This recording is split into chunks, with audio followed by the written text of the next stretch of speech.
চাকৰিৰ মুকলি বজাৰ পাতি লখিমপুৰত আটক বিজেপি নেতা আৰক্ষীৰ জালত বিজেপিৰ সংখ্যালঘু মৰ্চাৰ ৰাজ্যিক কাৰ্যনিৰ্বাহক শামছুল হুছেইন ওৰফে ৰাজা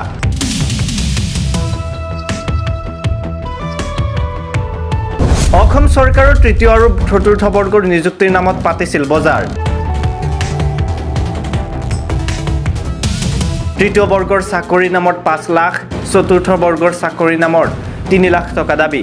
বিজেপি নেতাজনৰ ধন দাবীৰ ফোন ৰেকৰ্ডিং লাভ কৰি ক্ষুণ্ণ বিধায়ক মানৱ ডেকা শীঘ্ৰে আৰক্ষিক ব্যৱস্থা গ্ৰহণৰ নিৰ্দেশ দিয়ে বিধায়কজনে বিধায়ক ডেকাৰ নিৰ্দেশত শামছুল হুছেইনক কিছু মুহূৰ্তৰ পূৰ্বে আটক কৰে আৰক্ষীয়ে অথনি যে কথাটো কৈছিলা এই চাকৰিটো কৰ চাকৰিটো কোন ডিপাৰ্টমেণ্টত লখিমপুৰতে হ'ব ন হেৰি তুমি থাৰ্ড গ্ৰেডত কিমান দিব লাগে বুলি থাৰ্ড গ্ৰেডৰ চাকৰিটো লখিমপুৰ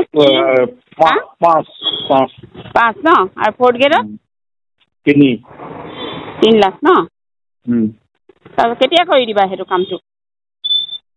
বিহুৰ আগত হৈ যাব ইলেকশ্যনৰ আগত কাগজ পত্ৰবোৰ দিব লাগিব এতিয়া ন লখিমপুৰ মানে কোনো অফিচ তুমি এইটো কোৱা কি ডিপাৰ্টমেণ্টৰ সেইটো হ'ব নহয় সেইটো মানে তোমাৰ এতিয়া হ'ব টোটেল 7,000 7,000 সেইটো আজিকালি গভৰ্ণমেণ্টে নিজে হেৰি কৰি দিয়ে যে ইৰিগেশ্যন নে ENB নে DC অফিচ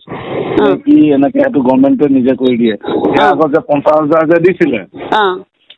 সেই 50,000টো তেনেকৈ গভৰ্ণমেণ্টে নিজে এইটো নিৰ্ধাৰণ কৰি দিয়ে বাছি দিয়ে তাৰমানে সেইটো আগৰ নিচিনা চিষ্টেম নাই মানে নিয়ম নাই যে এইটো বোলে ENB এইটো ইৰিগেশ্যন তেনেকৈ বেলেগ বেলেগকৈ যে দিয়ে সেইটো নহয় আৰু এই পইচাটো কেতিয়া দিব লাগে ন এইটো আধা এতিয়া দিব লাগিব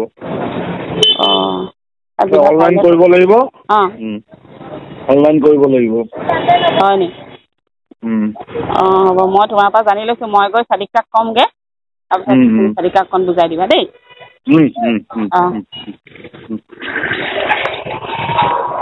লখিমপুৰৰ পৰা ইছৰাকুল ইছলামৰ ৰিপৰ্ট